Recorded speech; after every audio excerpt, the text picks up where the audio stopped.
D, tell me a story. Welcome to another episode of D's Story Corner, where you guys get to relive all the stories throughout our fun real estate career.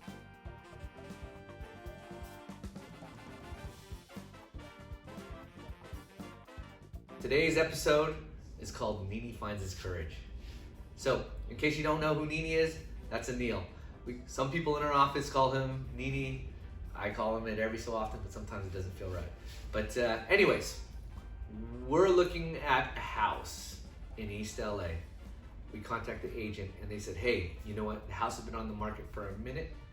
If you get there right now, I'll let you take it down at the price you want.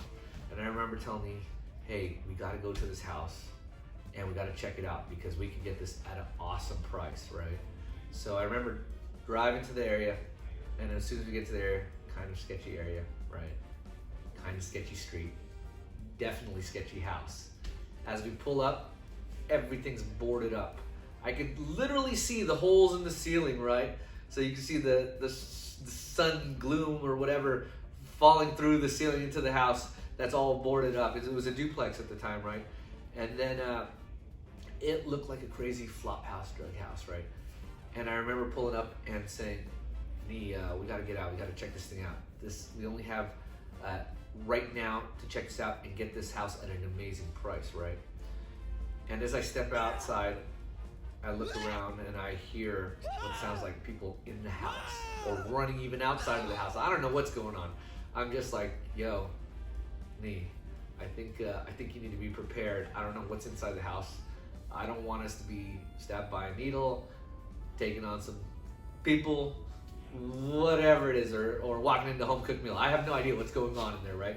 So I said, I got my pocket knife on me. You good? Make sure you're good so that you got my back. And he looks at me and says, no, man, I don't got anything. And I'm thinking, dude, that's the cardinal rule, man. You gotta have something on you. How do you not? If you were looking at all these crazy houses all the time, you gotta have your pocket knife on you at least.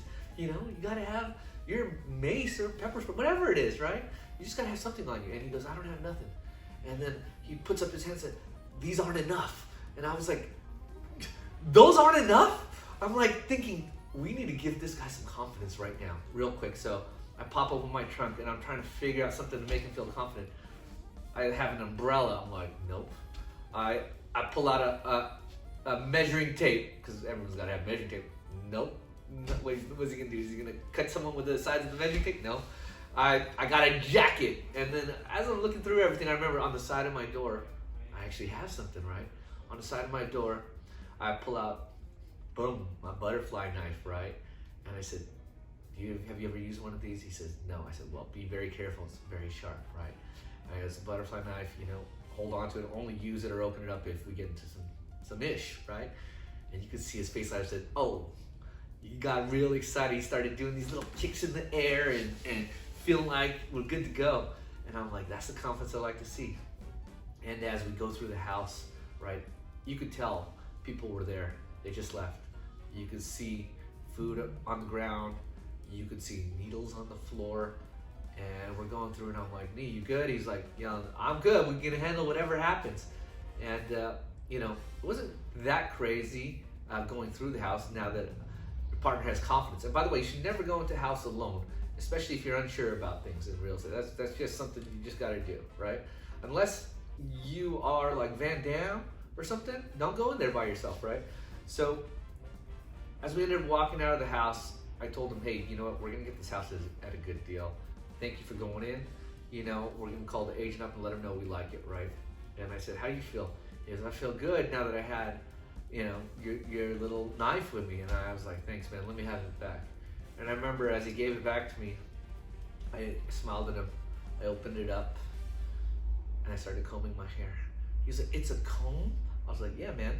I was like, but look how strong you felt as when you didn't know what it was, right? Or when you thought it was a knife, right? And he was like, what if we got into something? I was like, then you would have had to make these enough, or you would have had to brush their hair, or do whatever you have to do to make something happen. But you didn't even want to go in the house until I gave you that, so stop, right? So it was interesting, right? You could tell how much confidence he got. And I want to tell you that, we ended up not even buying the house. We ended up getting the house under contract, and we were able to wholesale it right away. We didn't even go back into the house the second time. We were able to wholesale it. The wholesaler went to the house, checked it out, wholesaled it for like $30K. It was the best thing we could have done to look at that house, lock it up, and then wholesale it, right? And we made money on it for one time. But I can tell you the moral of the story here, right, is find your confidence, right? Find your confidence. If you have to pick up your fake knife, if you have to pick up your comb, do whatever you gotta do to tell yourself, I need to go in this house to make this money, god damn it. That's what I need to do. Do it. If you need to look at your partner and you need to hold hands while you gotta go in there, do it. Because if you find your confidence, you'll be able to find those wholesale deals. All right? Thank you for another episode of D Story Corner.